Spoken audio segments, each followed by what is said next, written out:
The last thing Sarah heard through her headphones at 3:47 a.m. wasn't music. It was a voice that knew her name, a voice that shouldn't exist, because the person speaking had been dead for 17 years.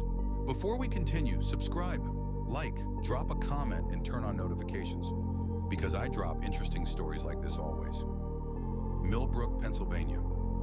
October 2019, a town of 4,000 people where nothing extraordinary ever happened, where the most exciting event was the annual Harvest Festival, where everyone knew everyone, and secrets were supposed to stay buried. But some secrets don't stay buried. Some secrets find their way back through the static, through the white noise, through the frequencies we're not supposed to hear. This is the story of what happened when Sarah Mitchell discovered a podcast that didn't exist. And a story about sound, memory, and the terrible things that hide in the spaces between silence. Sarah Mitchell was 28 years old, a graphic designer who worked from home, lived alone in a renovated craftsman house on Maple Street, the kind of person who kept to herself, who preferred the company of her 2 cats to most people, who listened to podcasts while she worked, true crime mostly, horror fiction, the darker, the better. She'd been that way since high school, always drawn to the macabre, the unexplained. Her room had been decorated with vintage horror movie posters, her bookshelf filled with Stephen King, Shirley Jackson, Thomas Ligotti. Her parents worried about her, called it a phase, but phases don't last 13 years. Insomnia had been Sarah's companion for as long as she could remember. Most nights, she'd be awake until 3 or 4 in the morning, working on freelance projects, scrolling through Reddit, or searching for new podcasts to fill the silence. The silence was the worst part. In the silence, her thoughts became too loud. She discovered The Frequency on October 23rd, 2019. It appeared in her podcast app without explanation. No subscription, no notification. Just there, between Lore and the Nosleep podcast in her library. The icon was simple. Pure black with white static in the center. No show description, no host name. Just one episode titled Listen Carefully. Sarah should have deleted it, should have questioned how it got there. But curiosity is a powerful thing, especially at 2 in the morning when you're 3 cups of coffee deep and your mind is already wandering into dark places. She clicked play. The audio quality was strange. Not poor exactly, just wrong. Like it had been recorded in a space that didn't follow normal acoustic rules. The static underneath the voice sounded almost organic. Breathing. The narrator's voice was male, calm, almost hypnotic in its measured cadence. No music, no sound effects, just the voice and that breathing static. "Hello, Sarah." She froze, pulled one earbud out, looked around her empty living room. The lamp in the corner cast long shadows across the hardwood floor. Her cat, Murphy, slept peacefully on the couch. Everything normal, everything safe. She must have misheard. Put the earbud back in. "I know you're listening. I know you're alone. I know you're in the room with the blue curtains and the painting of the lighthouse above the fireplace. Your mother gave you that painting, didn't she? 3 years ago, for Christmas." Sarah ripped the earbuds out, her heart hammering, her hands shaking. The painting was there, above the fireplace, a lighthouse on a rocky coast. Her mother had given it to her for Christmas 2016. She grabbed her phone with trembling fingers, opened the podcast app. The frequency was still there, but now there were details that hadn't been there before. A show description that made her blood run cold. "Every story is true. Every word is for you. Listen carefully, Sarah Mitchell. This is about what you did." She deleted the app, uninstalled it completely, restarted her phone. When it powered back on, the app was still there. The episode was still there, and there was a notification. "You can't stop listening. Episode 2 available now." Sarah didn't sleep that night. She sat in her living room with all the lights on, researching, searching forums, true crime communities, paranormal subreddits, looking for anyone else who had encountered the frequency. Nothing. She searched for the exact phrases the voice had used, the specific descriptions of her home. Nothing matched. No one else had reported anything similar. By morning, she'd convinced herself it was a prank. Someone had hacked her phone, one of her ex-boyfriends, a disgruntled client. It had to be something rational, something explainable. She went to the police station at 9 a.m., talked to Officer Dennis Hartley, a man in his 50s with kind eyes and a skeptical expression. "Someone's stalking me through a podcast," she explained, showing him her phone. He looked at the screen, frowned. "I don't see any app there, Miss Mitchell." She looked. Swore he was right. The podcast app was gone. Completely, not just the frequency. The entire application had vanished. "It was there," she insisted. "I swear it was there." Officer Hartley was patient but clear. Without evidence of a threat, there was nothing he could do. He suggested she change her passwords. Maybe talk to someone about stress. Sarah left the station feeling foolish. Crazy, she went home, opened her laptop to work, and there in her downloads folder was an audio file she'd never seen before. The _frequency_ episode _2.mp3. Her cursor hovered over the delete button for a full minute. She opened it instead. The voice was the same, that calm, measured tone. But this time, it didn't start with her name. It started with a date. June 14th, 2002, Millbrook, Pennsylvania. The summer Sarah Mitchell turned 11 years old. In the summer, everything changed. A cold feeling spread through her chest. You remember that summer, don't you, Sarah? The heat, the cicadas, the way the air felt thick enough to choke on. You remember what happened at the quarry? She did remember. She'd spent 17 years trying to forget. There were 4 of you that day. You, Emma Hartfield, Jake Morrison, and Tyler Chen. 4 children playing where you shouldn't have been. The old limestone quarry on the edge of town, the one with the signs. No trespassing, danger, deep water. The voice paused. The static breathed. You dared Tyler to jump. All of you did. He was afraid. He said the water looked too dark, too deep, but you laughed. You called him chicken. You chanted his name. Tyler, Tyler, Tyler, until he climbed up to the highest point, until he stood at the edge. Now until he jumped. Sarah's eyes were closed, tears running down her face. She could see it so clearly. Tyler standing there, skinny and scared in his oversized swim trunks, the way he'd looked back at them one last time before he leaped. He didn't come back up, did he, Sarah? No, he didn't. The 4 of you waited. 30 seconds, a minute, 2 minutes. You called his name. You screamed for help. But the quarry was isolated. No one heard. And when the police finally came, when they drained the water 3 days later, they found Tyler Chen at the bottom, tangled in old machinery, drowned. The official report had called it an accident, misadventure. The quarry was fenced off permanently afterward. Tyler's parents moved away within a month. The town mourned and then, as towns do, moved on. But the voice wasn't finished. The 4 of you made a promise that day. Do you remember? You swore never to tell the full truth, that Tyler jumped on his own, that you didn't pressure him, that you tried to stop him. You were children, you were scared, so you lied. The static grew louder. But lies have weight, Sarah. They accumulate. They press down on your chest at 3 in the morning when you can't sleep. They whisper in the spaces between thoughts, and eventually they find a frequency, a way to travel back, a way to be heard. The episode ended. Sarah sat in silence for a long time. Then she picked up her phone and called Emma Hartfield. Emma lived in Pittsburgh now. They hadn't spoken in over 10 years. The phone rang 4 times before Emma answered, her voice cautious. Sarah, have you been listening to anything strange lately? On any podcast you didn't subscribe to? Silence on the other end. Then quietly, how did you know? They met the next day at a coffee shop halfway between Millbrook and Pittsburgh. Emma looked older than 28, dark circles under her eyes, hands that wouldn't stop shaking. It started a week ago, Emma said. An episode about Tyler, about what we did. I thought I was losing my mind. What did it say to you? Things no one else could know, about that day, about after. Emma's voice dropped to a whisper, about how I see him sometimes, in reflections, in windows, how he looks exactly like he did that day, 11 years old, forever. Sarah felt ice in her veins. I see him too. They called Jake Morrison next. He was still in Millbrook, running his father's hardware store.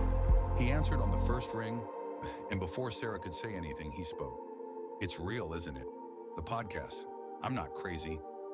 They met that evening, all 3 of them, for the first time since Tyler's funeral. They sat in Jake's truck in an empty parking lot, comparing notes.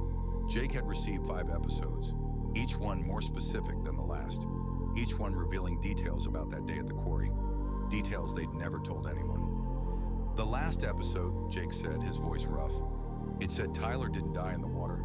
Not exactly. Emma and Sarah stared at him. What does that mean? Sarah asked. It said he drowned, yes, but before he drowned, he was alive down there for almost 3 minutes, trying to free himself from the machinery, trying to swim up. And we were up there debating whether to jump in, whether to get help, when we wasted 3 minutes arguing about who would get in trouble. The truck fell silent, except for the sound of Emma crying. We were 11, Sarah said, but the words felt hollow. The podcast says there's a 4th person who needs to listen, Jake continued. Tyler's sister, Rachel Chen. Rachel moved away, Emma said. She was only 8 when Tyler died. She probably doesn't even remember us. She remembers, a voice said from outside the truck. They all jumped. A woman stood in the darkness outside Jake's window. Late 20s, Asian, with eyes that looked like they'd seen too much. Rachel Chen. Rachel climbed into the back of the truck. She didn't greet them, didn't make small talk, just opened her phone and played an audio file. The voice was the same, but the message was different. Hello, Rachel. You've been waiting for this, haven't you? Waiting for the truth about what happened to your brother? They told you it was an accident. They told you Tyler was reckless, but you knew. You always knew. Rachel's face was stone. I got the first episode 3 weeks ago. I've been listening to all of them, every single one, and I came back to Millbrook to find you 3. We didn't kill him, Sarah said quickly. It was an accident. Was it? Rachel's voice was cold. The podcast told me things my parents never knew, about how you dared him, about how Tyler specifically said he couldn't swim well, about how you kept pushing anyway because you thought it was funny. We were kids. You were kids who killed my brother and then lied about it. Rachel's composure cracked. Do you know what that did to my family? My mother had a breakdown. My father started drinking. We lost everything, because Tyler jumped into that quarry trying to prove he wasn't a coward to you, to his friends. The silence was suffocating. I'm sorry, Emma whispered. We're so sorry. Rachel wiped her eyes. The podcast said there's one more episode, one final episode that all 4 of us need to listen to together. It said that's the only way to end this. End what? Jake asked. The loop, Rachel said. The frequency Tyler's trapped in. They drove to the quarry. It was nearly midnight. The fence was still there, rusted and covered in warning signs. They climbed over it, 4 adults returning to the scene of their shared trauma. The quarry looked smaller than Sarah remembered. The water was dark and still. In the moonlight, it looked like a massive eye staring up at the sky. And they sat at the edge, in almost the exact spot where they'd sat 17 years ago. Rachel placed her phone in the center of their circle. Everyone ready? She asked. No one was ready, but they all nodded. Rachel pressed play. The static was louder this time, almost overwhelming, and underneath it, something else. A sound like water, like drowning. The voice began. Thank you for coming, all 4 of you. This is where it has to end. A pause. The water sounds grew louder. Tyler Chen drowned on June 14th, 2002, at 3:47 p.m. He was underwater for 2 minutes and 43 seconds before he died. In those 163 seconds, he experienced every emotion a human being can feel. Fear, anger, regret, hope, desperation, acceptance. And in the last 30 seconds, as his lungs filled with water, he experienced something else. He experienced rage. The voice changed slightly, younger, frightened. I'm still down here. I'm still in those 163 seconds. I'm still drowning, over and over and over, because you never told the truth, because the story everyone tells is that I was stupid, that I was reckless, that I did this to myself. Sarah's whole body was shaking. The voice shifted back to the original narrator. The dead don't rest when their story is wrong. They loop, they repeat, they search for a frequency that will let them be heard. Tyler found that frequency 3 weeks ago. He found a way to reach the people who can tell his truth. What do you want? Rachel asked the darkness. The response came immediately. I want you to remember me right. I want the truth told. Now, I want my 163 seconds to mean something more than a cautionary tale about trespassing. Emma was sobbing openly now. We're sorry. We're so sorry. Sorry isn't a frequency, the voice said. Truth is. What does that mean? Jake asked. Tell my parents. Tell them what really happened. Tell them I was scared. Tell them I said no. Tell them you pushed me anyway. Tell them so they can stop blaming themselves for raising a careless child. Tell them the truth, and I can stop drowning. Sarah looked at the others. Emma nodded through her tears. Jake's jaw was set. Rachel's eyes were closed. We'll tell them, Sarah said. We promise. The static stopped. The water sound stopped. For a moment, there was perfect silence. Then from the center of the quarry, they all saw it. A ripple. Small at first, then another, sure, and another. As if someone were swimming up from the bottom. But nothing broke the surface. The ripples stopped. Rachel's phone screen went black. When she tried to turn it back on, the audio file was gone. The app was gone, as if it had never existed. The next morning, Sarah, Emma, and Jake drove to the address Rachel had given them. A small house in a town 3 hours away. Tyler's parents had remarried other people, moved on with their lives, but they still lived near each other, still carried the weight of their son's death. The conversation was one of the hardest things any of them had ever done. Tyler's mother cried. His father sat in silence, his hands clenched. But they listened. They heard the truth. He said no, Sarah told them. He said the water looked too deep, and we called him Chicken. We chanted his name until he climbed up. We pushed him, not physically, but we pushed him. Tyler's mother was quiet for a long time. Then she said something that broke them all over again. Thank you. Thank you for telling us. We spent 17 years thinking we failed him, thinking we didn't teach him to be careful enough. Thank you for letting us know it wasn't our fault. When they left, something felt different, lighter, as if a frequency that had been running in the background of their lives had finally been turned off. Sarah stopped having insomnia. For the first time in over a decade, she slept through the night. Emma started therapy, started talking about that day, started the long process of forgiving herself.